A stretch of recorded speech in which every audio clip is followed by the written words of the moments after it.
me présente, Odile Gauthier, directrice générale de l'Institut Mines Télécom. Bienvenue à toutes et à tous pour le lancement de cette chaire « Économie des communs de données ».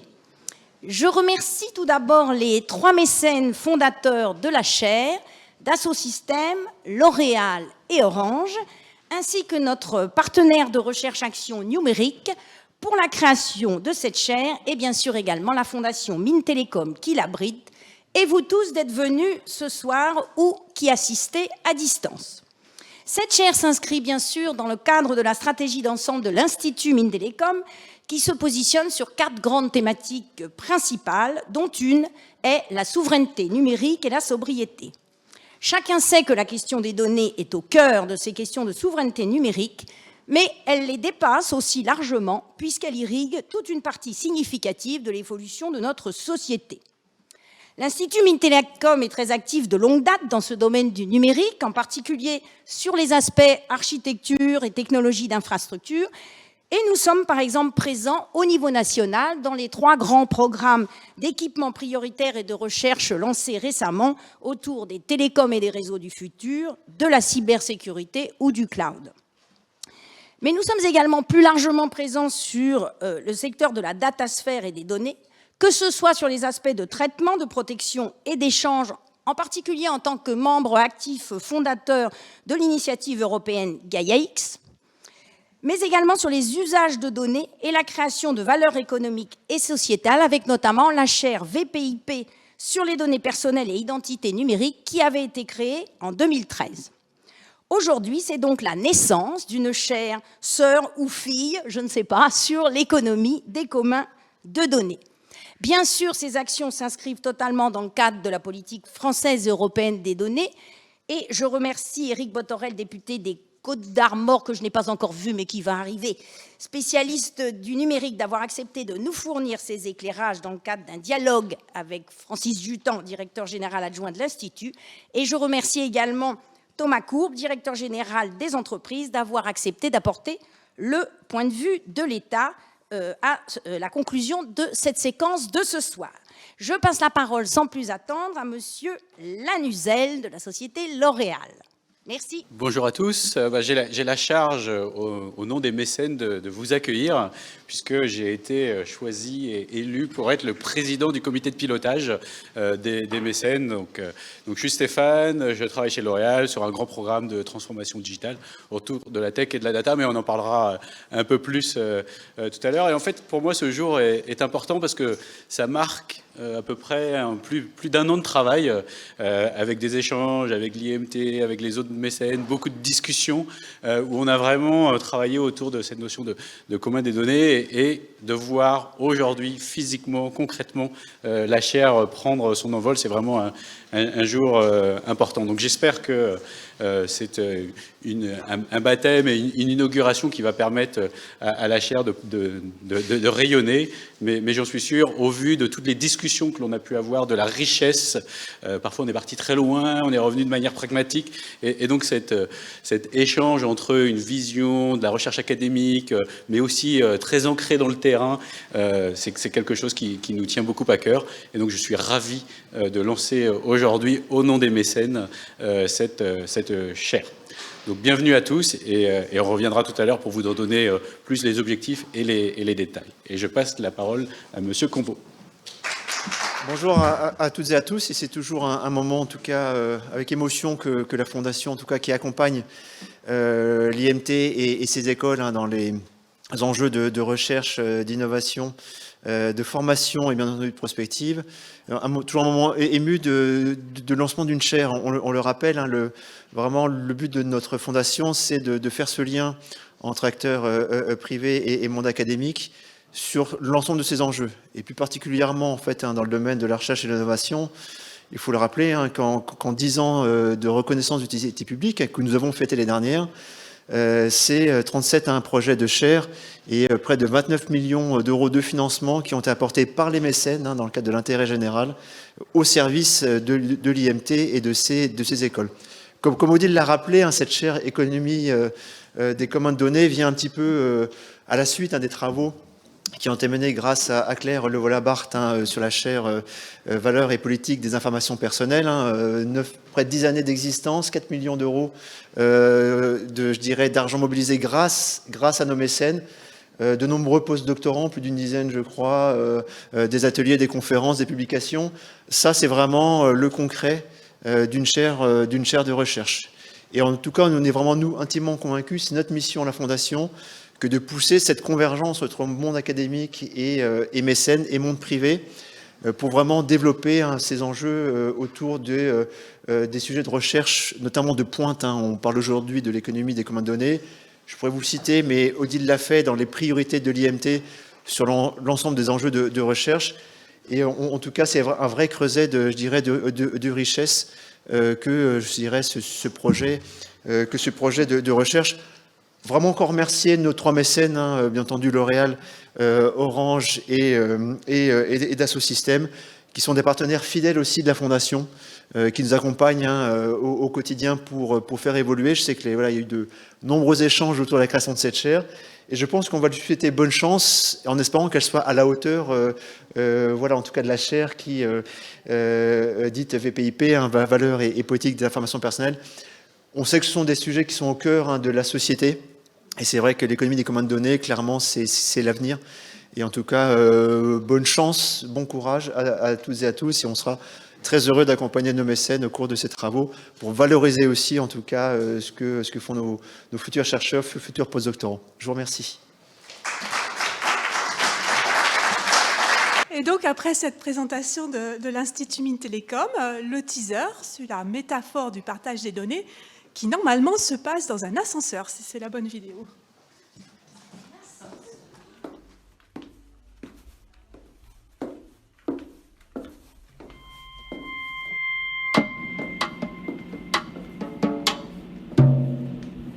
Bonjour. Bonjour. Quel étage? Ah, je n'ai pas d'étage. Vous n'avez pas d'étage? Non, je n'ai pas d'étage. Mais allez-y, vous, appuyez. Quel étage? Avez-vous d'abord... vous d'abord, allez-y, allez-y. Non, bah pourquoi je vous donnerais mon étage? Vous n'avez pas d'étage? Non, je n'ai pas d'étage. C'est vrai, c'est bizarre, mais je n'ai pas d'étage. Et vous? Vous allez à quel étage?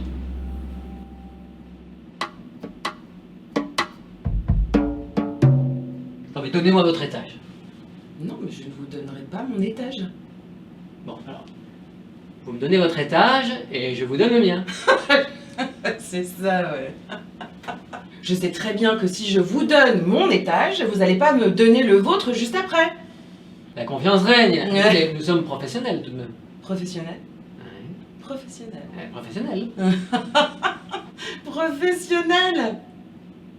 Oui, pourquoi pas. Ah là là. J'ai une petite idée. On pourrait éventuellement appuyer tous les deux en même temps sur notre étage. Allons. À 3. 1. Allez. 1, 2, 3. Allez. Mais c'est là qu'il faut appuyer, c'est pas sur mon doigt. C'est personnel. C'est personnel? C'est une donnée personnelle. Votre étage, c'est une donnée personnelle? Mais moi aussi, monsieur, j'ai des données personnelles. Et je vous donnerai pas mon étage non plus. Personnel.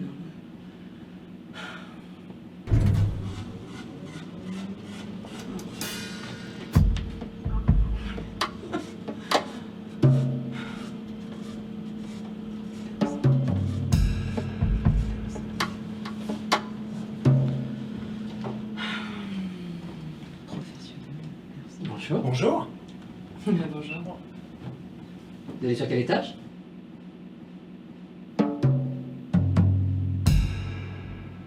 Bah oui, vous allez à quel étage? Mais il n'y a pas d'étage là. Oui, Vous allez à quel étage? vous allez où? Je comprends pas. Vous n'avez pas bougé? Bah, nous sommes des professionnels. Exactement. Vous restez dans l'ascenseur On ne joue pas, nous sommes des professionnels. Exactement. Nous sommes des Monsieur, professionnels. mais on est des professionnels, mais choisissez votre étage, monsieur. Enfin. Ah, mais c'est dingue ça. sommes des professionnels. Exactement. Ouais, bah, très bien. On va aller à tous les étages alors. Mais qu'est-ce que vous faites? Bah, Bon vous sang. Peut-être pas bien. Ça va pas la tête. Mais vous êtes complètement débile. C'est grotesque ce que vous faites. Mais c'est complètement ridicule. Demain, on va pas faire tous les étages, là, on n'a pas que ça à faire. Mais quand qu'est-ce que c'est même. que tous ces enfantillages? Mais Il y en a exactement. bien un qui vous plaira. C'est grotesque. Mais ça va pas bien. Mais pourquoi vous faites ce genre de choses? On va s'arrêter à tous les étages maintenant. C'est ridicule. C'est complètement ridicule, monsieur. Vous êtes en train de nous faire perdre notre temps. Moi, je pense que vous avez surtout le temps de prendre des escaliers. Ouais, bah, c'est une très bonne idée. Moi, je vais prendre les escaliers. Prenez-les tout seul, en plus. Tant Ouais, qu'à moi, je faire. préfère être toute seule, de toute façon. Professionnel, professionnel.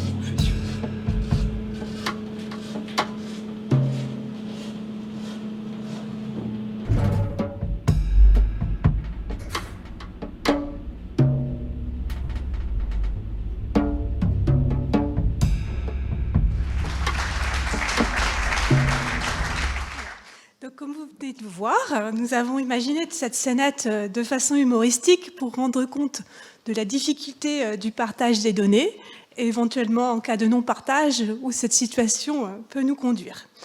Ce teaser a été fait avec l'aide de Dassault Systèmes et de son personnel, puisque les acteurs sont des personnels de Dassault Systèmes. Donc nous les remercions beaucoup pour cette petite scénette humoristique qui, je vois, vous a fait beaucoup rire. Donc pour poursuivre cette inauguration, nous allons tout d'abord commencer par une table ronde au cours de laquelle nos partenaires vont vous présenter les raisons de leur participation à cette chaire et leurs attentes. Ensuite, en tant que titulaire donc, de cette chaire économie des communs de données, je vous en présenterai les thématiques. Nous aurions dû poursuivre par un échange avec le député Éric Botorel. Nous ne sommes pas certains qu'il puisse être là ce soir, puisqu'il est en commission mixte paritaire. Donc Francis Jutan nous fera un compte-rendu de leur discussion. Et ensuite, la conclusion sera faite par M. Thomas Courbe, qui est directeur général de la Direction générale des entreprises, donc de notre ministère de tutelle, Bercy. Donc pour commencer cette table ronde, je vais d'abord vous présenter les intervenants que je vais inviter à me rejoindre ici et à s'asseoir autour des bouteilles d'eau. Donc pour Dassault Systèmes, Anna Sensior, qui est vice-présidente Design Experience.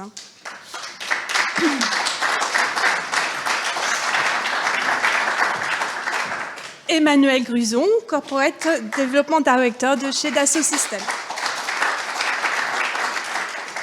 Donc pour L'Oréal, Stéphane Lanuzel, en sa qualité de Programme Beauty Director, Programme Beauty Tech Director, et Isabelle Gomez, Chief Data Analytic Officer chez L'Oréal.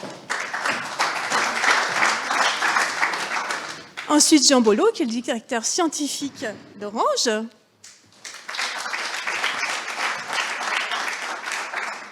Et Roxane Alder, qui est directrice du domaine de recherche Société numérique chez Orange. Donc pour notre partenaire majeur numérique, Carolina Lazare, qui est présidente et cofondatrice de Numérique. Et enfin, Francis Jutan, directeur général adjoint de l'Institut Mines Télécom. Donc nous allons commencer par Francis Jutan, puisque, comme Madame Gauthier nous l'a expliqué tout à l'heure, l'IMT s'est très tôt positionné sur le sujet des données, et notamment avec la chaire Valeurs et politique des informations personnelles que j'ai le plaisir de coordonner depuis maintenant 10 ans. L'IMT se positionne sur l'accès à ces données, sur leur usage. Donc Francis, s'il te plaît, peux-tu nous expliquer comment les données, et en particulier la chaire donc, économie des communs données que nous inaugurons ce soir, s'inscrit dans la stratégie de l'IMT?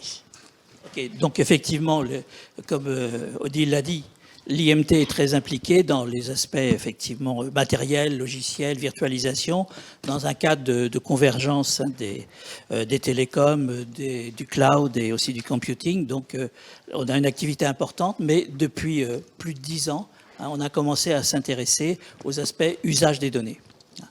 Les données, disons, au début des années 2010 environ, on a parlé de nouvelles or noires que constituaient les données, mais sans trop s'appesantir sur la façon d'extraire cette or noire, de le transporter, de le protéger, de le raffiner, d'en faire de la valeur avec des produits. Donc ça a mis beaucoup de temps. Effectivement, 2013, il y a eu cette création de la chaire sur les données personnelles. L'idée, au départ, c'était de voir comment donner des capacités d'innover à partir des données dans un cadre sûr. Et on a commencé par effectivement ce problème des données personnelles, qui était un problème déjà attendu, puisque elles commençaient à être traitées par les GAFAM pour simplifier les choses, et il fallait être en capacité de les protéger.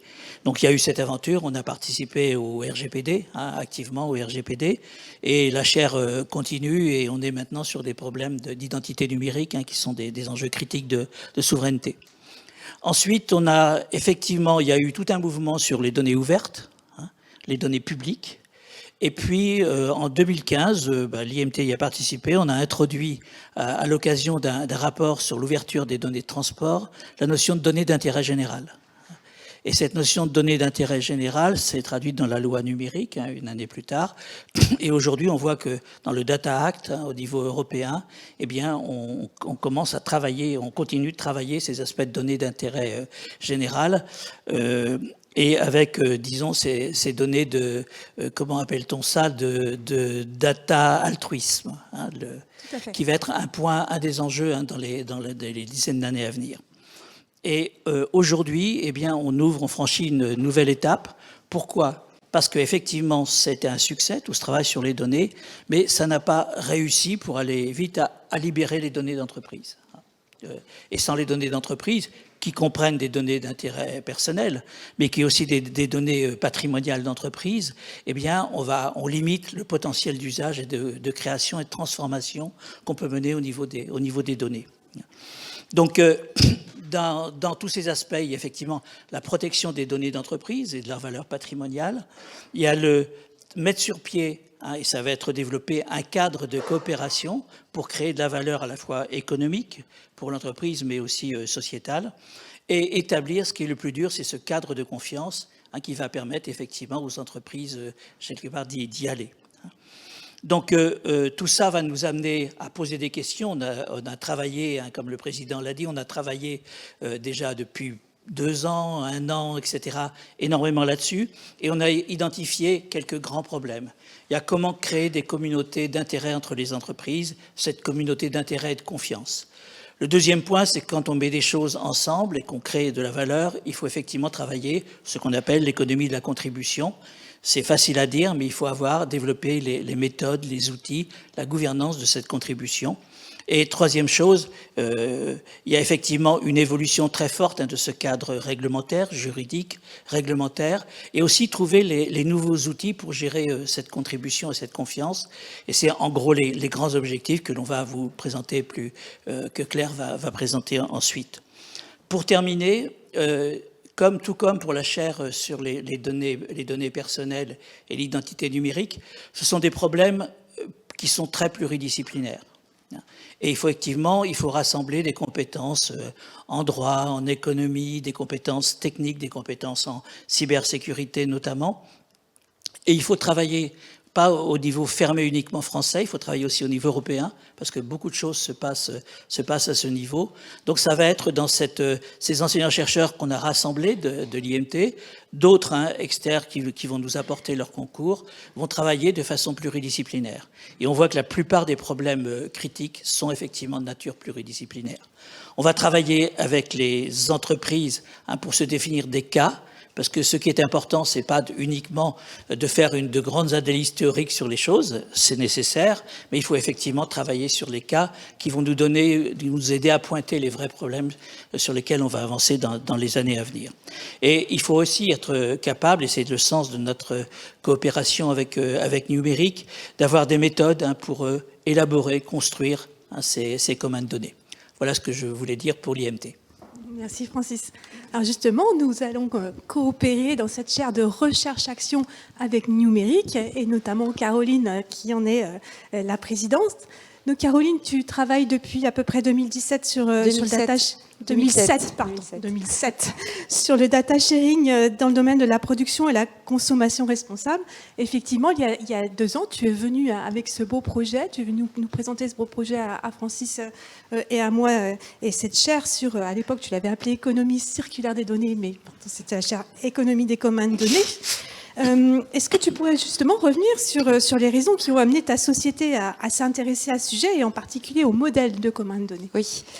Alors, effectivement, on est parti d'un double constat, c'est qu'avec Internet, les entreprises, elles ont été projetées dans des écosystèmes, et avec la transition verte, elles sont face à des défis systémiques.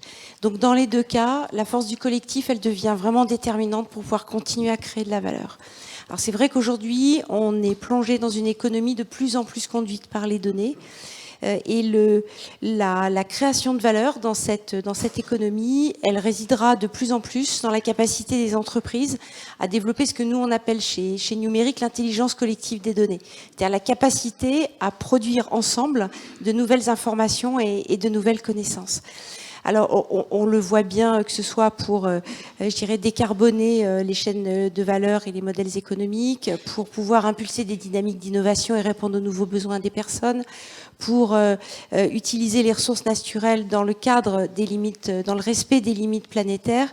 Les entreprises, elles ont de plus en plus besoin de partager de l'information sur leur chaîne de valeur, mais aussi avec les acteurs, souvent hétérogènes, qui impactent leurs activités.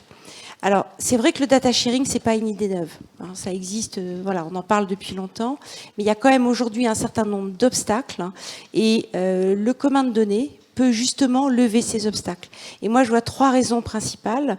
La première, c'est que le commun de données, c'est un espace de coopération dans lequel il peut y avoir une régulation du partage de la valeur. Hein, là, on retombe sur l'économie de la contribution dont parle Francis. C'est un espace de confiance, puisqu'il a cette flexibilité d'auto-organisation qui fait que les acteurs peuvent définir les règles d'accès, d'usage et de valorisation des données. Ils les définissent eux-mêmes. Et enfin, c'est un espace d'innovation qui va permettre aux acteurs de partager des données pertinentes qu'on ne trouve pas forcément aujourd'hui sur le marché, parce qu'elles sont sensibles, parce qu'elles sont stratégiques.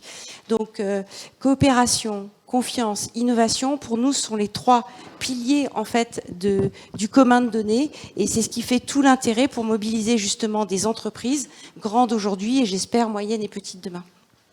Merci Caroline.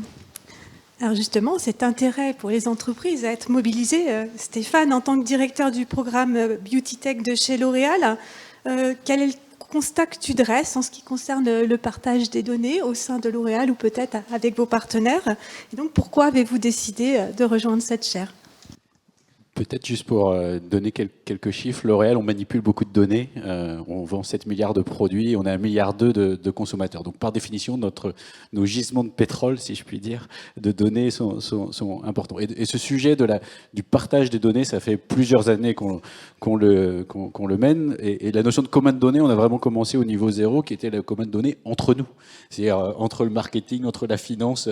Et c'est ce chemin-là que l'on a d'abord conduit, avec une chose qui est la valeur de la donnée, c'est l'usage qu'on en fait.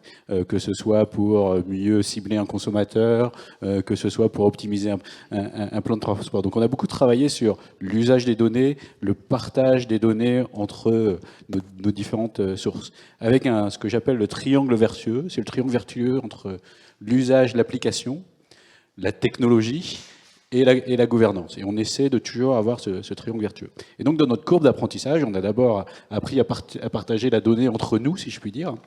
Et petit à petit, dans notre découverte, au fil des années, on a commencé à partager les données de manière bilatérale, c'est-à-dire avec nos fournisseurs ou nos retailers. Donc, pas toujours de manière simple, hein, déjà. Et on a commencé à réfléchir comment on pouvait y arriver dans le cadre contractuel. Et est arrivé les premières discussions il y a 2 ans de cette chaire, au niveau de la chaire, un moment où on se disait que pour aller plus loin et pour tirer de la valeur, il fallait dépasser le cadre bilatéral. Et on avait besoin d'échanger de la donnée dans un cadre multilatéral avec plusieurs acteurs, des acteurs très divers.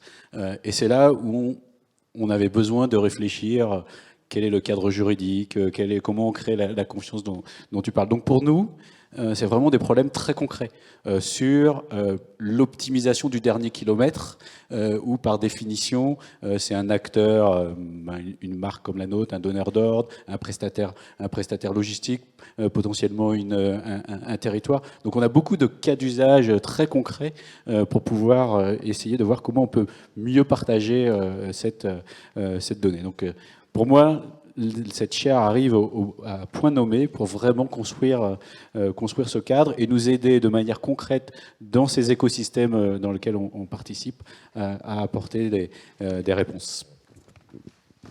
Merci. Alors, chez Orange aussi, vous manipulez beaucoup de données dans un contexte qui est celui d'un opérateur de télécommunications. Donc, quel est l'intérêt pour un opérateur de communication électronique de contribuer à cette chaire ? Alors, il y a plusieurs intérêts, moi j'en dirais 2. Mais alors, avant, c'est 7 milliards de produits ?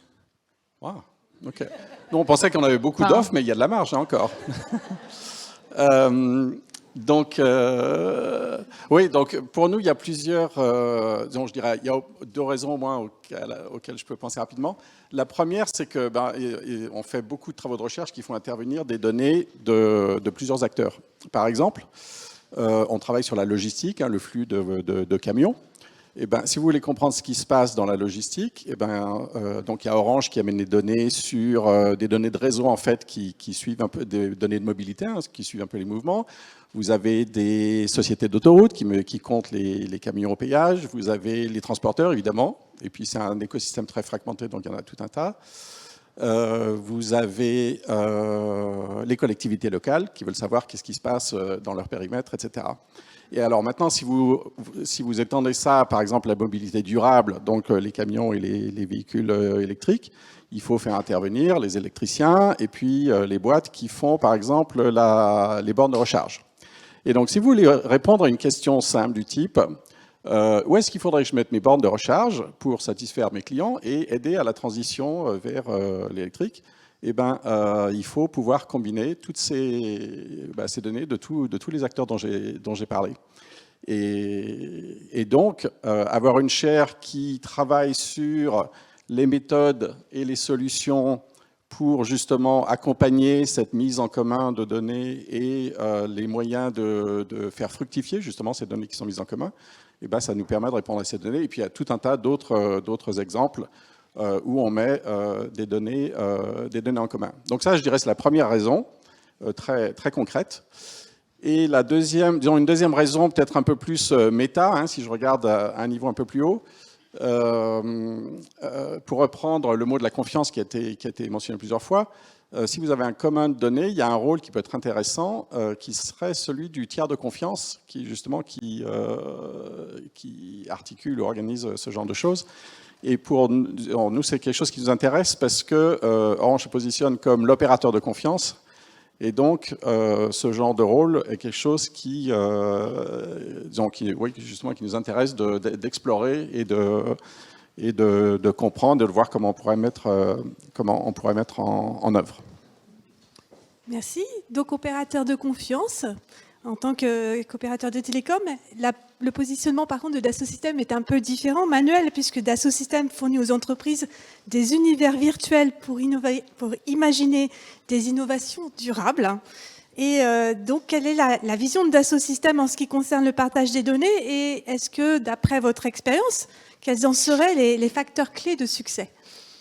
Alors effectivement, nous, notre obsession, c'est d'aider les entreprises, nos clients, à innover dans le monde réel, en utilisant la puissance des mondes virtuels. Ce qu'on a observé, c'est que nos clients, ils sont pas isolés. Ils sont dans des environnements systémiques dans lesquels ce qu'ils font, et en particulier ce qui change, impacte d'autres acteurs, et inversement. Et c'est vrai pour les chaînes de valeur directes, on voit bien le donneur d'ordre, les fournisseurs, etc., et le client, mais c'est aussi vrai de façon latérale entre deux concurrents qui font le même produit physique, ou même à travers les territoires. On voit bien l'embouteillage, il est fait, il y a les éboueurs, il y a le livreur, ils n'ont pas de lien, je dirais, fonctionnel clair, mais en fait, ils ont des ressources partagées dans le territoire, et du coup, il y a des liens systémiques. On a la conviction fondamentalement que si dans ces chaînes systémiques, il y a une forme de coopération, de coordination, de partage de données, finalement les innovations qui sont faites sont meilleures. Que ça soit sur des services connus, où on cherche à optimiser. Donc si vous cherchez à réduire les coûts, à optimiser la valeur d'un service que vous connaissez, on sait que l'optimum global est toujours mieux que la somme des optimums locaux des acteurs. Ça, c'est la base. C'est aussi vrai pour les nouveaux services, les services qu'on pourrait découvrir. Si on s'aperçoit que la donnée de l'acteur A et l'acteur B sur des données de santé permettent de découvrir un nouveau tracker pour anticiper une maladie, peut-être qu'aucun des acteurs pourrait l'avoir fait et peut-être qu'on ne peut pas le planifier avant de regarder les données. C'est vrai sur la résilience et l'adaptabilité des chaînes de valeur, soit pour faire des produits personnalisés, soit pour gérer des problèmes de pénurie dans une chaîne de valeur, par exemple. Et c'est évidemment vrai sur les innovations autour de la sustainabilité. La base de la sustainabilité, c'est qu'il ne faut pas pousser son empreinte carbone en dehors de son entreprise. Enfin, il faut le traiter de façon globale. Sur la base de cette conviction, ce qu'on attend de la chaire et pourquoi on est enthousiaste, c'est que c'est bien d'avoir la conviction et théoriquement de savoir que l'innovation est mieux si on collabore. C'est une autre chose qu'elle arrive vraiment sur le terrain de façon durable. Il faut que les acteurs y collaborent. Et donc les trois questions qu'on a vis-à-vis de la chaire, c'est qu'est-ce qui fait que les acteurs vont vraiment commencer à partager leurs données? Qu'est-ce qui va les motiver? Qu'est-ce qui va faire que ça arrive vraiment? 2, comment est-ce qu'on va gérer ces partages dans le temps, en particulier sur les services inconnus? Parce que tout ce qui est planifié, on voit bien, mais tout ce qu'on va découvrir, comment on va réagir, comment on va s'adapter, comment on va le permettre. Et enfin, 3, quels sont les modèles d'affaires qu'on va mettre pour distribuer et répartir de façon juste la valeur en fonction des contributeurs. Et on n'a pas la conviction que le troc soit la solution à tout, puisque c'est possible qu'un partage de données fasse que uniquement le dernier dans la chaîne de valeur récupère la valeur. Il y en a un qui est content, tous les autres ne sont pas très contents. Et donc la conception de ces chaînes, ces modèles d'affaires de répartition juste de la valeur nous paraissent un élément clé. Donc on est enthousiaste. Merci Manuel. Donc Stéphane nous a expliqué, commencé en tout cas à nous expliquer la politique de partage des données qui est en train de se mettre en place chez L'Oréal. Et donc Isabelle va nous expliquer un peu plus en détail jusqu'où L'Oréal souhaite aller, comment et pourquoi effectivement passer par un commun de données. Qu'est-ce que ce commun de données peut apporter de supplémentaire à votre politique? Oui, en fait, Stéphane a expliqué très bien pourquoi on est allé il y a déjà quelques années. Et en fait, ce que vous avez vu avec l'ascenseur, nous, on l'a vécu au sein de L'Oréal, c'est-à-dire que cet ascenseur-là des partages des données qu'on va devoir résoudre, on a dû d'abord les résoudre au sein de l'entreprise. Et parce que les partages de la donnée commencent déjà au sein de chacun de nos entreprises. Donc, on est tous convaincus que pourquoi? Parce que c'est source de valeur. Encore faut-il les mesurer. Et donc, c'est aussi une problématique. On est en train de travailler chacun d'entre nous. Comment on mesure la valeur de l'usage de la donnée. Mais c'est aussi une question de gouvernance et comment j'ai créé cet espace de confiance. Et donc, nous, on a commencé à les construire au sein de L'Oréal, parce qu'il a fallu partager la donnée marketing avec la donnée finance, avec la donnée des ventes, etc. Et les SO aujourd'hui, j'ai envie de dire, on sait que ces problèmes-là, cet ascenseur-là, on sait les résoudre maintenant chez L'Oréal. Ça y est, il monte, il descend avec ces problématiques. Maintenant, on s'est dit, notre SO, c'est comment on les fait avec nos partenaires. Et la question qui se pose, c'est la même, c'est quelle gouvernance et quelle valeur on va obtenir. On a des cas très concrets, et si on travaille sur un Eco-Beauty Score, c'est-à-dire qu'on va devoir entrer, et en plus parce que ça se passe entre entreprises concurrentes aussi, mais entreprises avec lesquelles on va développer notre business. Et dans ces cas-là, lorsqu'on doit partager la donnée, la question qui se pose, c'est comment je peux exposer une donnée qui est nécessaire, qu'il faut que je partage parce que j'ai besoin pour bien mesurer mes engagements de sustainabilité, parce que ça va me rapporter plus de consommateurs, etc., tout en protégeant ces données-là qui est quand même notre patrimoine, notre valeur. Et donc aujourd'hui, notre chose, c'est de les faire ensemble, c'est de définir cette gouvernance qui va nous permettre d'avoir la confiance pour partager Et deux, Manuel a dit très bien, quelle valeur j'obtiens, puisqu'in fine, et ces valeurs, elle est financière d'un côté, oui, mais aussi extra-financière, et qu'est-ce que ça apporte à nos entreprises pour le faire. Effectivement, on va aussi et beaucoup s'intéresser à la valeur extra-financière dans cette chaire. On va maintenant passer à Roxane, qui est la directrice, comme je disais tout à l'heure, du domaine de recherche sur la société numérique. Et donc, on voit bien ici qu'Orange occupe une position particulière, puisque vous disposez depuis longtemps d'un centre de recherche, c'est quasiment historique, ce centre de recherche. Donc, pour toi, Roxane, en tant que directrice d'un domaine de recherche, qu'est-ce que ces partenariats avec le monde académique vous apportent, et en particulier ce partenariat avec la chaire économie des communs de données? Alors, effectivement, on a la chance d'avoir un centre de recherche au sein d'Orange.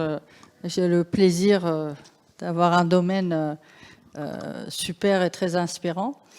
En fait, dans nos recherches en général, nos recherches se divisent et se partagent en plusieurs types. On a beaucoup de recherches partenariales, recherches coopératives, collaboratives. On travaille avec beaucoup les académiques. IMT, c'est un grand partenaire avec nous. On participe aussi, effectivement, on a quelques chaires, dont VPIP, on est membre depuis plusieurs années. Et le fait de travailler dans une chaire avec d'autres industriels, avec des académiques sur des sujets aussi particuliers, aussi spécifiques, avec toutes les problématiques qu'on a énoncées ici, et qu'on voit tous les jours, eh bien pour nous, ça permet de démultiplier l'impact de notre recherche. Malgré tout, on ne peut pas avoir 100 000 chercheurs au sein d'Orange, et ça permet aussi de nous enrichir avec les problématiques des autres, l'écosystème, dans un cadre de confiance. Voilà, et en particulier sur des cas d'usage très particuliers, de travailler, d'avoir des résultats académiques, des résultats aussi en termes de recherche-action, c'est-à-dire directement relatifs à nos problématiques de recherche jusqu'à l'usage, et déterminer, on en a parlé, de partage de données, valeur de données. On se rend compte qu'aujourd'hui, on a besoin aussi pour aller plus loin dans nos business models, imaginer d'autres business models et apporter et réfléchir à la valorisation des données au-delà de, on en a parlé, au-delà de l'aspect financier. Et pour ça, pour attirer d'autres partenariats et collaborations, on a besoin aussi, pour la recherche, mais même plus tard, de savoir aussi argumenter, valoriser ces données, trouver des business models, pas forcément justement financiers, mais donnant, comme on a vu dans l'ascenseur, de persuader les autres, et en particulier dans les écosystèmes fragmentés. C'est-à-dire que dans le bâtiment, les écosystèmes sont plutôt bien organisés entre le fournisseur et ceux qui construisent. Par exemple, la rénovation énergétique dans le bâtiment. Exactement, ou même dans la construction, etc. Mais on a parlé de logistique dernier kilomètre. L'écosystème de la logistique, nous on voit certains aspects entre les autoroutes, les camions, les voitures électriques, etc. L'écosystème est très très fragmenté, et chacun a un bout de la solution avec les données, mais les mettre ensemble et les valoriser dans un cadre de confiance, c'est ce qui nous importe. Merci Roxane. Alors Anne, tu es vice-présidente design expérience chez Dassault Systèmes, où tu es la designeuse de ce groupe au sein de la chaire. Et qu'est-ce qui t'intéresse justement en tant que designeuse dans ce programme de recherche-action? Lorsqu'on voit des projets de recherche dans des chaires, on voit assez rarement, je dirais, la proximité avec l'approche de la science de l'expérience, n'est-ce pas Francis, qui s'appelle le design. Déjà, il y a un problème de perception avec ce qu'est le design. On l'imagine assez bien lorsqu'il s'agit de concevoir des objets et assez peu lorsqu'il s'agit de concevoir des expériences.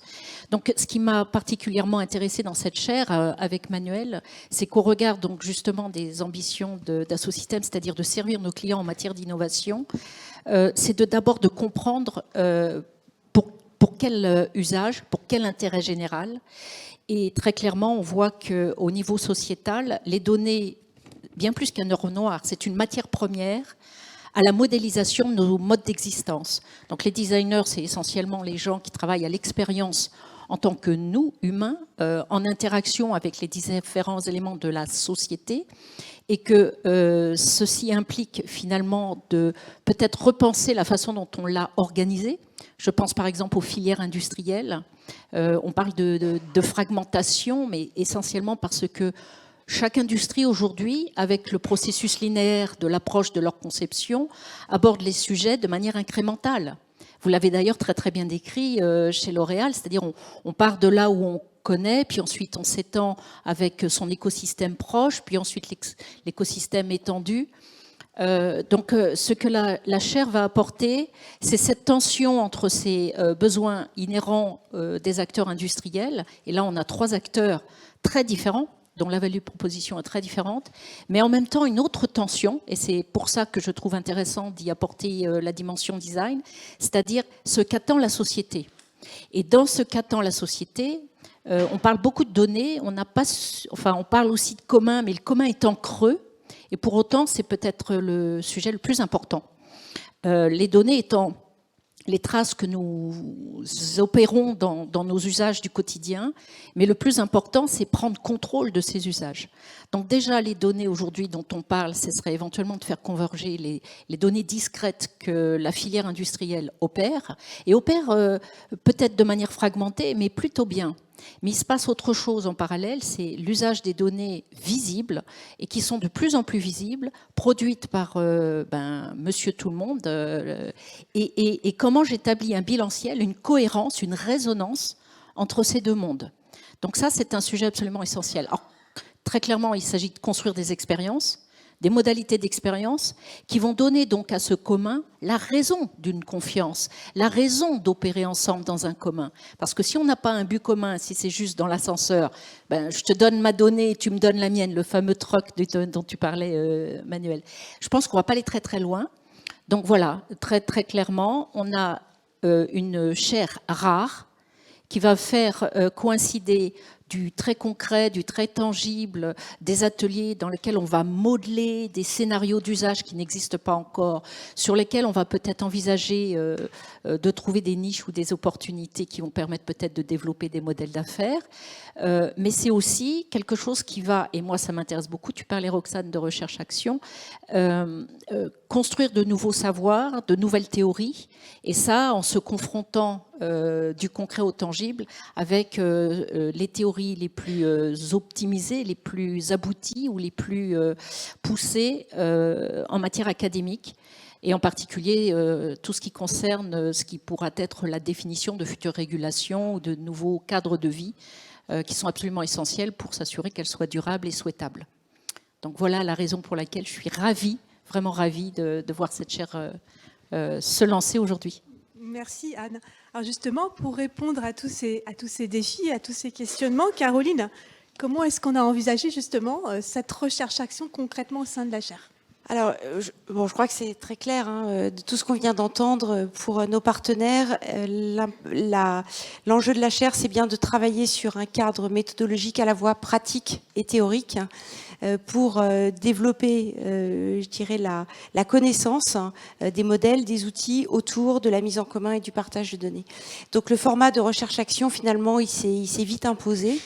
Donc, concrètement, comment ça va se passer ? Nous allons faire des allers-retours permanents entre des études de cas d'usage, donc ça c'est le concret, et des recherches académiques pluridisciplinaires, donc ça c'est le cadre, et au moyen d'ateliers sur des cas d'usage, nous allons remonter auprès des chercheurs, avec la participation active de nos partenaires, des sujets de recherche des sujets qui méritent qu'on approfondisse et qu'on développe de nouveaux modèles, de nouvelles solutions, pour ensuite faire en sorte que permettre à l'équipe de recherche d'avancer, de sortir ces modèles, et ensuite nous retesterons le résultat des recherches sur les mêmes cas d'usage, toujours avec la participation active de nos partenaires. Alors spécifiquement, il va y avoir des ateliers de recherche, recherche académique qui vont être organisés sur des sujets structurants de la mise en commun de données, par exemple la réglementation européenne en construction. Pour nos études de cas d'usage, nous allons choisir des thématiques de travail. On n'a pas vocation à se spécialiser sur un domaine particulier. On a vocation à travailler sur plusieurs thématiques. La première que nous avons choisie, c'est celle de la logistique urbaine, en y incluant une dimension logistique inversée, donc économie circulaire. Demain, il peut y avoir la rénovation énergétique, il peut y avoir la décarbonation des chaînes de valeur. Tout ça se définit, je dirais, avec les partenaires. Et on ne part pas de zéro, puisqu'on va utiliser le cadre méthodologique circulaire qui a été développé par Numérique, qui est une méthode de co-design d'un commun de données, qui a 3 volets qui nous permet de balayer, je dirais, toutes les questions qui peuvent faire l'objet de sujets de recherche. Le premier volet, c'est la raison d'être d'un commun et son potentiel de valeur. Le deuxième, c'est l'ingénierie technique, juridique et de gestion. Et le troisième, c'est la gouvernance des relations. Donc, au final, ce qu'on cherche, c'est vraiment développer des apprentissages collectifs par un dialogue permanent praticien-chercheur pour pouvoir développer des modèles, des solutions qui soient ancrées dans les pratiques opérationnelles. Voilà, je pense que c'est vraiment très, très important. Merci. Donc, ce qu'il faut retenir, effectivement, c'est que la chaire n'a pas vocation à travailler sur un cas d'usage. Au contraire, une pluralité de cas d'usage à définir ensemble avec les partenaires présents aujourd'hui ou les partenaires qui pourraient nous rejoindre. Donc, Francis, justement, quel type d'entreprise pourrait ou s'impliquer dans cette chaire ou s'associer à nos travaux, à ton avis? Ok, donc si on prend la grande scène, le grand angle, effectivement, aujourd'hui, notre société a à faire face à de très grands enjeux. On peut y répondre de façon réglementaire, mais la seule vraie réponse, ce sera dans la dynamique des entreprises, dans leur engagement. Et donc, on sait que ces problèmes-là, on n'a pas les solutions, mais les solutions se trouveront au travers de la coopération.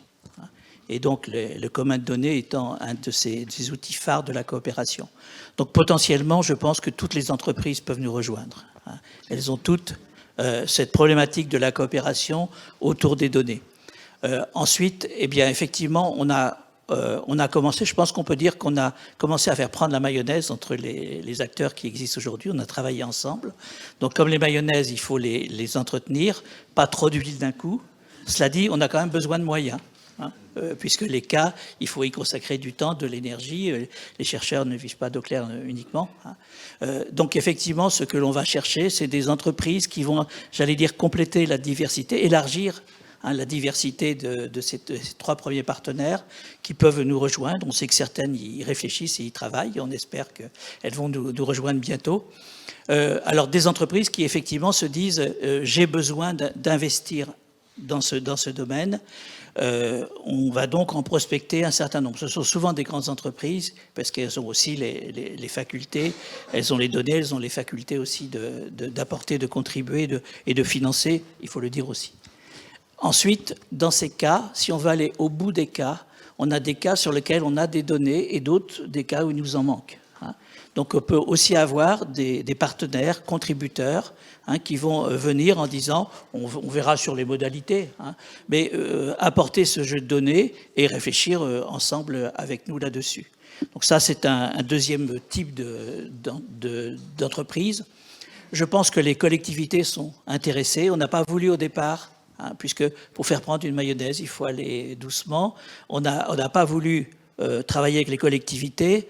On a eu le soutien du Rameau avec Charles-Benoît Hessic, qui a beaucoup travaillé sur comment faire que des collectivités puissent collaborer. On pense que ça va être un des futurs aussi, des ouvertures. Donc on serait aussi ouvert à ce que des collectivités viennent.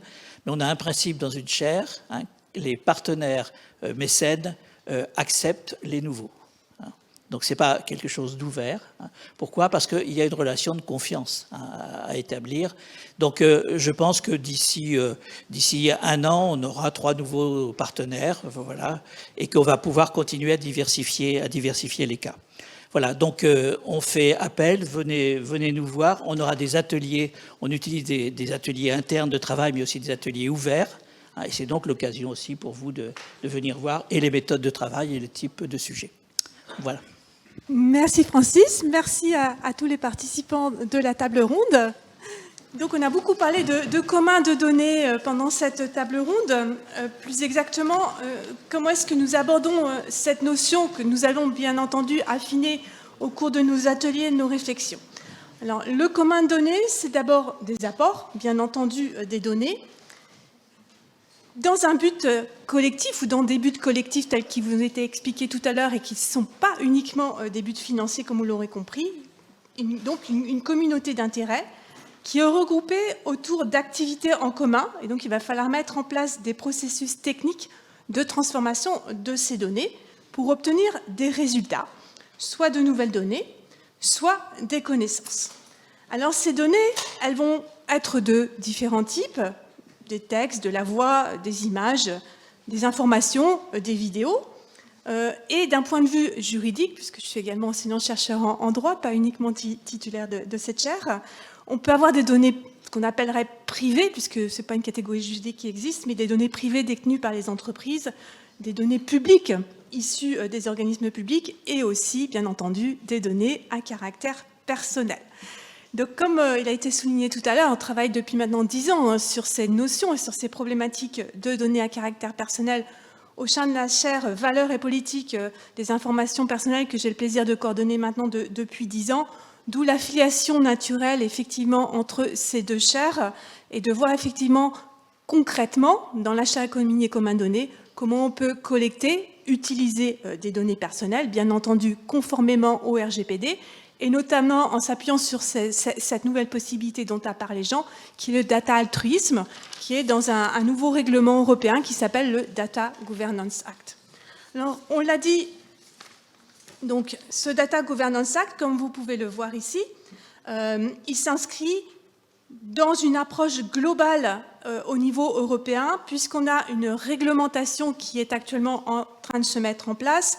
Cette réglementation, vous voyez, autour de cet univers de partage des données, en fait, elle a commencé par une communication en avril 2018, mais en fait, bien avant, qui s'interrogeait sur les modalités de mise en place des espaces européens de commun des données à l'échelle de l'Union européenne, donc à l'échelle des 27 États, et avec une communication sur la stratégie européenne des données de février 2020. Donc ces textes ont donné lieu à des initiatives réglementaires qui ont donné naissance, vous voyez, en mai 2022 au règlement sur la gouvernance des données, avec ce fameux notamment data altruisme, mais aussi des textes que vous devez connaître, dont on entend énormément parler en ce moment, le DMA sur les marchés numériques ou le DSA sur les services numériques. Et puis on a encore d'autres textes, on a des propositions de règlement sur l'intelligence artificielle, on ne peut pas y couper, y compris dans un commun de données, puisqu'on va manipuler ces données pour en faire de la connaissance utile donc par de l'IA, bien entendu. Et puis deux propositions de règlement auxquelles on va aussi s'intéresser, c'est celle sur tout simplement le règlement sur les données, notamment qui réglemente des données qui vont venir des objets connectés, voire des smartphones. On n'est pas tout à fait sûr que ce soit dans le champ du règlement, c'est en cours de discussion. Et puis des propositions de règlement qui arrivent sur les espaces européens des données de santé. Voilà un petit peu pour le cadre juridique très foisonnant. Vous voyez, on a encore beaucoup de travail en tant que juriste sur ces questions-là. Alors la méthode, on en a beaucoup parlé tout à l'heure, c'est donc quelque chose de spécifique à cette chaire. C'est une chaire de recherche-action en partant de modèles de cas d'usage, pour établir des modèles et des solutions. Et comme l'a dit tout à l'heure Caroline, les cas d'usage, l'expérimentation va venir inspirer la recherche. La recherche va se baser sur ces cas d'usage, tester des choses, tester des modèles, pour revenir vers la pratique et pour retester nos solutions académiques, nos solutions théoriques en pratique. Donc c'est aussi le modèle VPIP, et moi en tant que juriste, c'est mon modèle de recherche, se baser sur les cas pratiques pour tester un certain nombre de choses. Alors cette équipe de recherche, justement, se base sur des enseignants-chercheurs de l'Institut MITECOM, ainsi que des experts du numérique. Donc, Caroline Alazar est la coordinatrice pour la partie action de cette chaire, et je suis donc la titulaire de la chaire pour la partie recherche, puis globalement, plus généralement, la titularisation de cette chaire. Donc, nous avons Pierre Fischer aussi de Numérique qui va travailler avec nous. Alors, on a mis par ordre alphabétique la présentation. Jonathan Keller qui travaille avec moi depuis un certain temps sur les données personnelles, mais aussi d'autres types de données. Alexandra Robert de Numérique. En ce qui concerne les sciences de gestion, nous collaborons avec Stéphane Trébuc, qui est de l'Université de Bordeaux. Et puis mon fidèle acolyte, en ce qui concerne l'économie, Patrick Valbro, qui collabore également et qui est chercheur aussi au sein de la chaire VPIP. Et pour les aspects technologiques, un enseignant-chercheur d'IMT Atlantique, donc la Bretagne, qui devrait bientôt nous rejoindre. Alors, notre chère, Caroline, tu es allée un peu trop vite. Il faut l'axe 1, premier. Ah mince, on ne peut pas revenir en arrière. Avec... Attends, vas-y, teste. Ah, c'est bon, voilà. Non. Donc, encore moins. C'est bon, c'est bon. Encore. Juste un clic. Voilà. Donc, 4 axes de recherche au sein de cette chaire. Le premier axe tourne autour donc de la coopération. Pourquoi et pour quoi coopérer? Donc cet axe s'intitule « Stratégie de coopération par les données ». Donc, comme on vous l'a expliqué lors de la table ronde, il faut une ambition commune.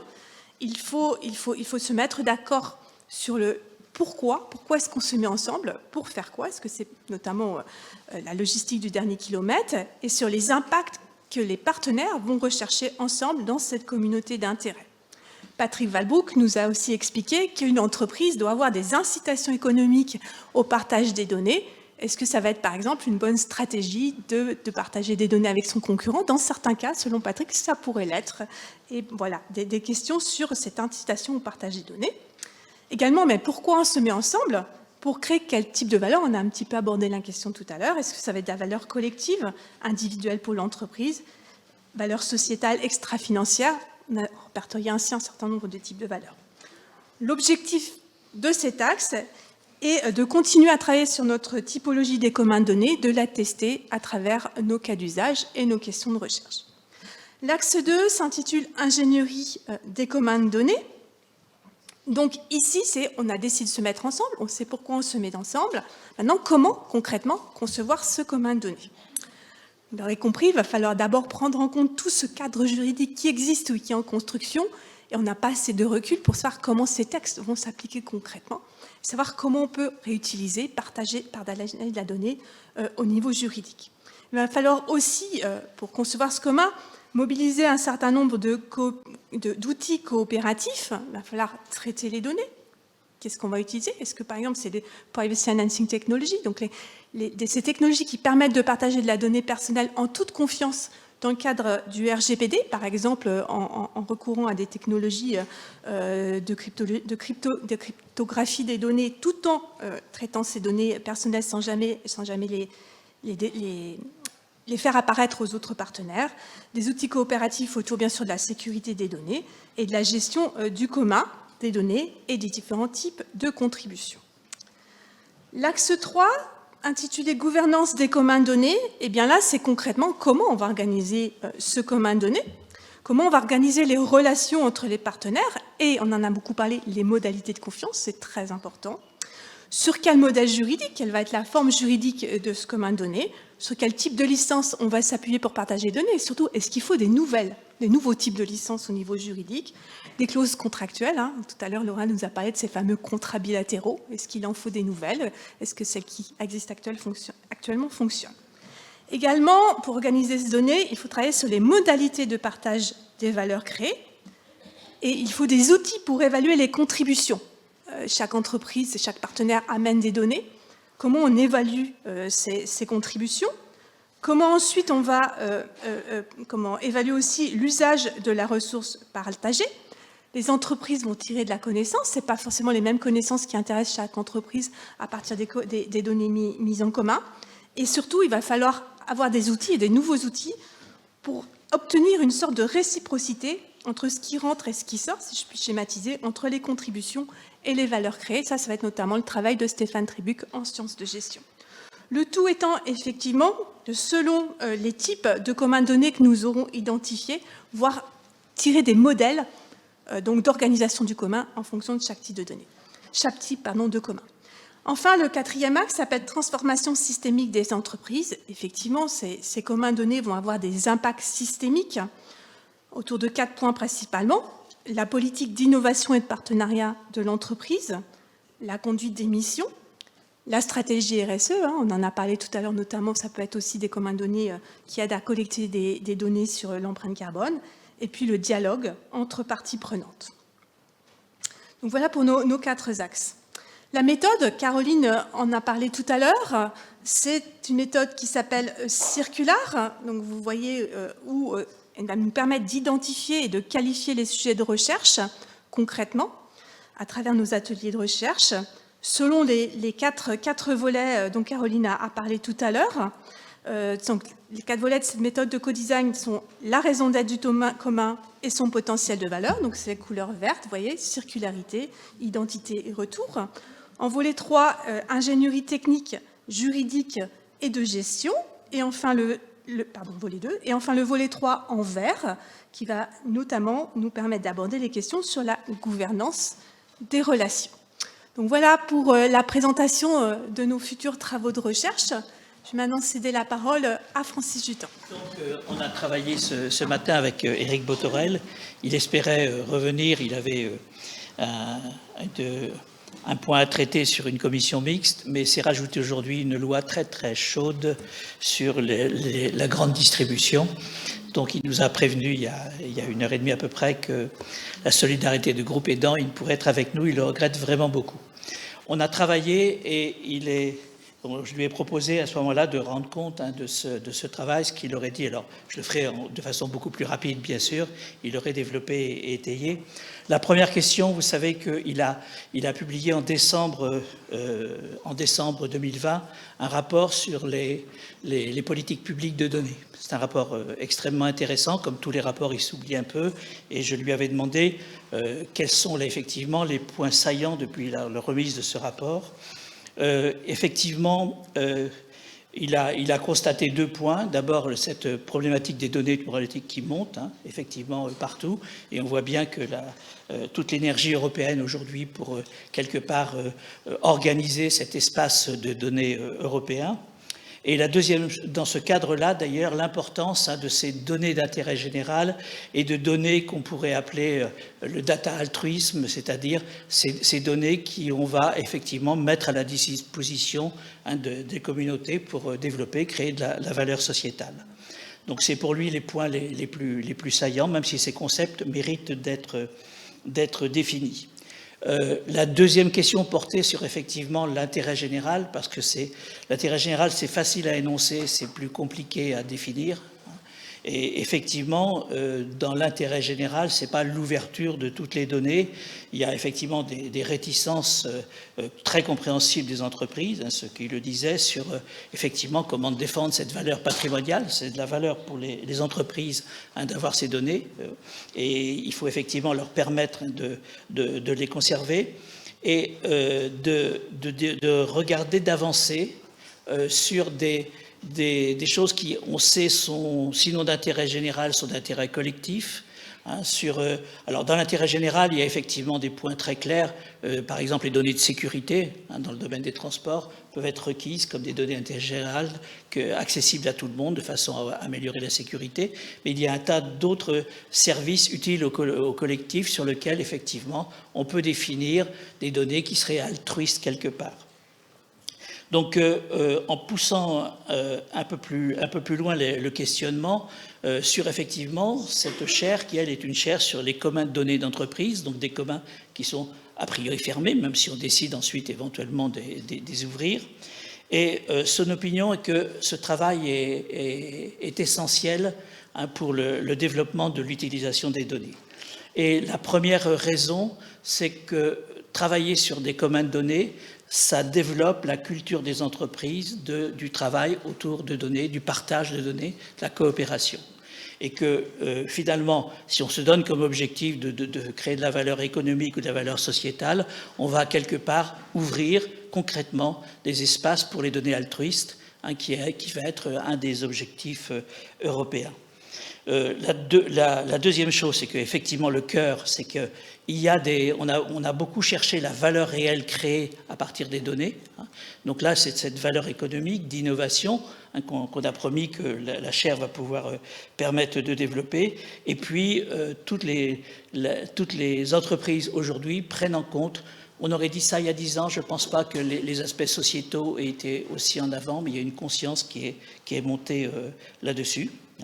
Et puis, il reste le domaine régalien de l'État qui peut décréter effectivement que des données sont d'intérêt général. Ensuite, il a effectivement apprécié cet aspect de travail sur des cas, hein, de façon à apporter des solutions, parce que c'est la pédagogie, hein, de la culture du travail coopératif autour de données, c'est de pouvoir apporter des solutions. Et on aurait conclu ce débat, qui nous aurait pris un quart d'heure, 20 minutes, on l'aurait conclu sur le problème de la souveraineté. Puisque autour des données se posent beaucoup de questions de souveraineté. On a vu lorsque, notamment les données personnelles, les données d'usage, il y a des vraies préoccupations sur qui va s'emparer de ces données, hein, pour en faire des services puissants.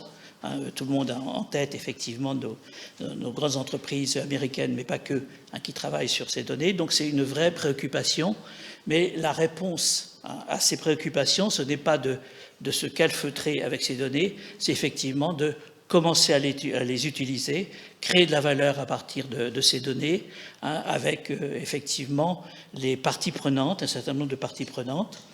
Et la deuxième contribution qui aurait été de cette discussion sur les problèmes de souveraineté, c'est l'importance du travail au niveau européen, hein, qui est essentiel aujourd'hui pour défendre cette souveraineté. On a parlé de la chaire VPIP qui travaille, hein, sur ce sujet, mais qui porte à la fois sur les données personnelles, mais aussi sur les données d'entreprise. Même si dans les données d'entreprise, il y a des données personnelles, mais il y a aussi des données d'entreprise qui ne sont pas personnelles. Et aujourd'hui, autant, hein, la scène a été marquée par l'émergence des GAFAM sur l'utilisation des données personnelles accessibles ou qui sont récoltées. L'enjeu aujourd'hui aussi sur ce travail de données d'entreprise.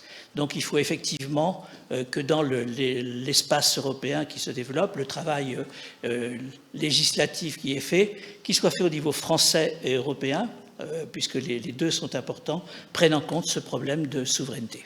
Voilà à peu près ce que Éric Bothorel nous aurait dit, et je suis persuadé que vous l'auriez applaudi. Nous allons maintenant accueillir M. Thomas Courbe, qui est directeur général de la Direction générale des entreprises au ministère de l'économie, des finances et de la souveraineté industrielle et numérique.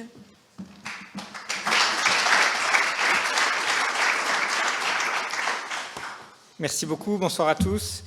En guise de conclusion de ces échanges qui ont été très riches, je voudrais partager brièvement avec vous les orientations du gouvernement sur évidemment les sujets de développement de l'économie numérique, mais en particulier en lien avec les communs de données. Donc chacun ici convient, je pense, des enjeux du développement de l'économie et du numérique pour la compétitivité, l'évolution des services, des modèles d'affaires, et je crois également que la création de communs de données est reconnue sans difficulté comme l'un des leviers du développement de cette économie numérique française. Et la concrétisation de ces ambitions repose sur 3 piliers que je vais développer rapidement. Le premier, c'est évidemment d'accompagner le développement des échanges de données entre partenaires économiques, notamment via les communs de données. Le deuxième, c'est, et ça a été rapidement évoqué, de créer un cadre régulatoire qui permet d'accompagner l'émergence de ces nouveaux modèles économiques, en particulier de restaurer de l'équité dans la compétition dans le monde numérique. Et puis le troisième, qui est complémentaire des deux premiers, c'est de nous donner les moyens d'avoir la maîtrise des technologies numériques associées, sous-jacentes en fait à cette transformation numérique. Donc c'est finalement la politique industrielle que nous menons dans le secteur numérique pour maîtriser ces technologies. Alors, sur le premier pilier qui permet le développement des échanges de données dans des communs de données, notre première action porte sur le soutien à Gaia-X, qu'on a soutenu dès l'origine avec l'Allemagne, qui doit nous permettre et qui permet déjà en partie de fédérer des entreprises autour de principes, de valeurs, d'ouverture, de transparence, de confiance, d'interopérabilité, qui permet d'aller plus loin en créant un cadre fonctionnel, technique, qui assure la transparence, notamment sur les qualités revendiquées par les offres de cloud. Ça a été pour nous le premier test de la validité de Gaia-X, d'assurer cette transparence et d'assurer un jugement objectif sur les qualités qui sont revendiquées par les fournisseurs de services, qualités qui sont soit de respect de la réglementation, d'interopérabilité, de portabilité ou de protection contre les atteintes extraterritoriales aux données, qui sont, vous le savez, vous parliez à l'instant de souveraineté, un enjeu majeur pour cette souveraineté. Gaia-X permet également d'élaborer un nouveau paradigme d'espace de données pour le partage, la réutilisation des données dans un modèle de fédération déconcentrée qui permet déjà l'émergence de tout un ensemble d'espaces de données sectoriels, nationaux ou européens. Et puis, dans certains cas, et c'est l'une des réalisations récentes également avec Gaia-X Federation Services, qu'on a soutenu avec le gouvernement allemand et qui a permis, notamment dans le dernier sommet Gaia-X en novembre, une démonstration de la manière dont une entreprise utilisatrice d'IoT peut choisir son fournisseur de cloud à partir du catalogue de services de Gaia-X. Donc, c'était sans doute la première concrétisation matérielle de l'apport de Gaia-X pour les entreprises utilisatrices en particulier de services de cloud. Et je voudrais profiter, et je vois Odile également au fond de la salle, je voudrais profiter de cette occasion d'évoquer Gaia-X pour remercier sincèrement l'IMT pour son action en tant qu'acteur majeur de soutien aux initiatives de Gaia-X. Donc la deuxième action importante, c'est le financement de la création d'espaces de données. Nous avons dévolu 150 millions d'euros au soutien à la création de ces espaces de données. On en a déjà un certain nombre qui fonctionnent, qui ont fait leurs preuves. Ag Data Hub, notamment, qui est peut-être le plus connu dans le secteur agricole, qui permet déjà de démontrer son efficacité sur le partage de données de manière sécurisée, de données agricoles, pour mieux gérer les ressources de la filière, pour améliorer les rendements. Moins connu peut-être AI Cargo, qui permet d'optimiser l'empreinte carbone du secteur de la logistique en favorisant des reports modaux, qui est l'une des manières les plus concrètes et les plus efficaces d'accélérer la transition écologique dans la logistique. Et on développe également, vous le savez, dans les domaines de la mobilité, de l'énergie, de la finance, qui sont particulièrement adaptés pour faire émerger ces projets finalement de partage de données qui sont en fait des communs numériques privés qui doivent, de notre point de vue, ça a été dit tout à l'heure, permettre d'avoir un apport important en termes d'innovation, de compétitivité pour les entreprises qui participent à ces programmes. Ça, c'est l'action au niveau national, et on a par ailleurs une déclinaison au niveau européen qui a également, dans le cadre de Digital Europe, un programme de financement de la création d'espaces de données européens communs dans certains des domaines que j'ai évoqués, mais aussi dans l'industrie, dans la formation ou les compétences ou le tourisme. Et on souhaite évidemment faire levier de ce programme pour que des entreprises françaises y participent. Troisième action, ça a été de créer un comité stratégique de filière numérique de confiance pour apporter finalement l'offre des infrastructures qui seront nécessaires à la création de ces espaces de données. On a besoin d'infrastructures souveraines, de confiance, qui vont permettre d'assurer à la fois l'hébergement de ces données, mais surtout leur traitement. On a donc dans ce comité stratégique de filière, dont la préfiguration a été confiée à Michel Paulin, à la fois des acteurs du cloud, de l'IA, de la cybersécurité, des technologies immersives, et qui doivent permettre de mieux développer, accélérer l'offre dans tous ces domaines qui seront essentiels pour héberger finalement ces espaces de données. Et tout l'écosystème de l'échange de données sera associé aux travaux de ce CSF pour s'assurer qu'il offre bien les solutions qui seront nécessaires pour cet écosystème.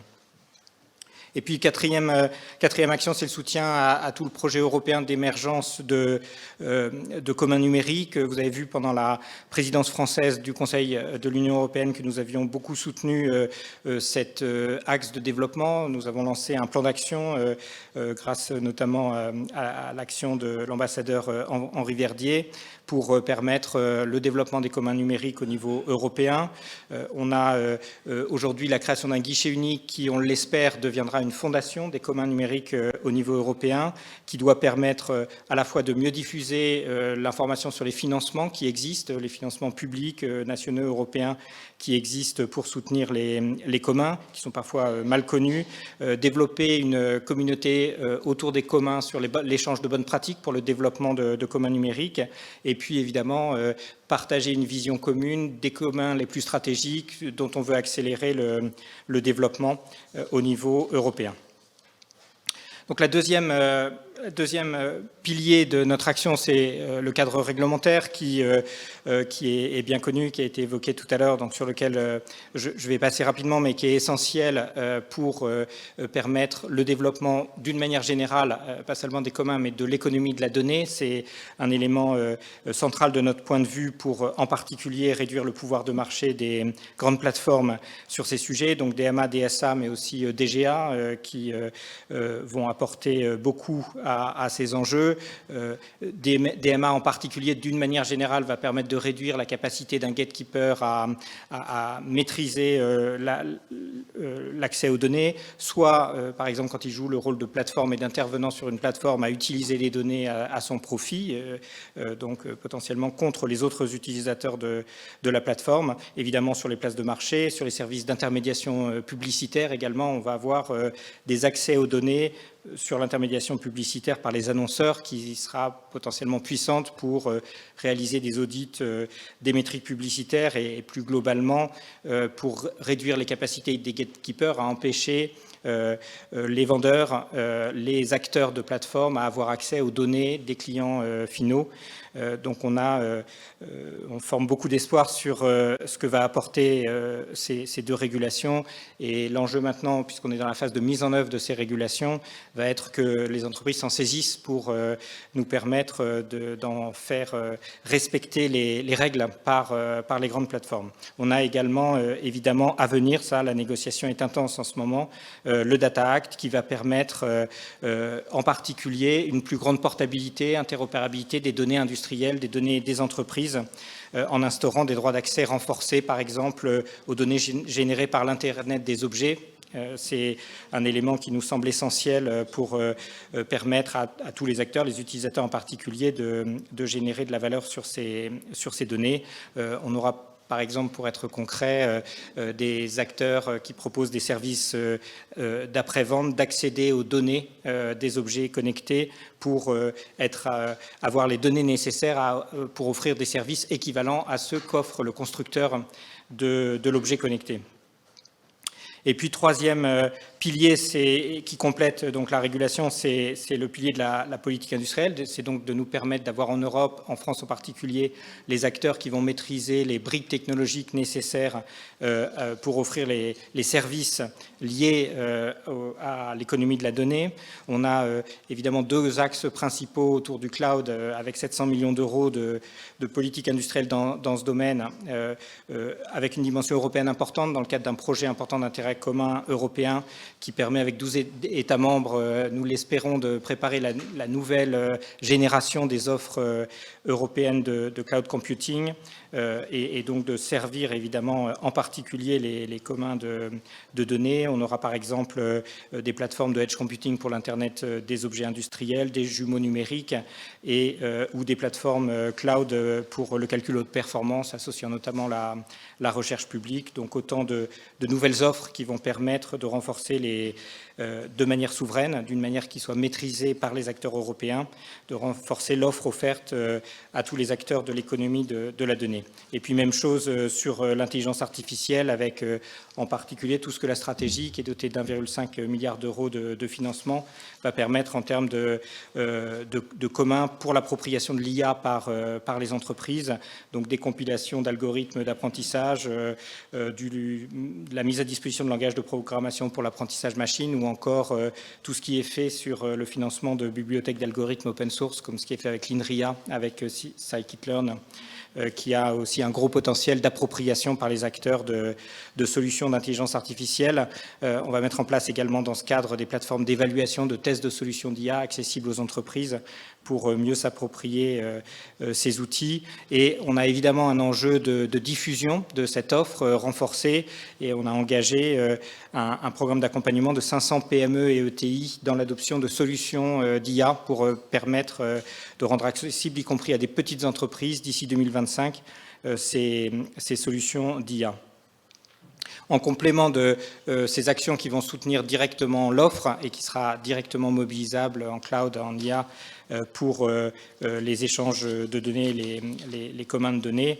On a également, et on le sait tous, en particulier dans le domaine numérique, un enjeu de scale-up de nos entreprises, et on a lancé pendant la présidence française également Scale-up Europe, qui va permettre d'apporter des solutions de financement pour des tickets de l'ordre de 100 millions d'euros qui sont souvent manquants en Europe et qui devraient permettre de maintenir plus de start-up au-delà du stage C en Europe, plutôt que de partir sur d'autres marchés pour trouver leur financement.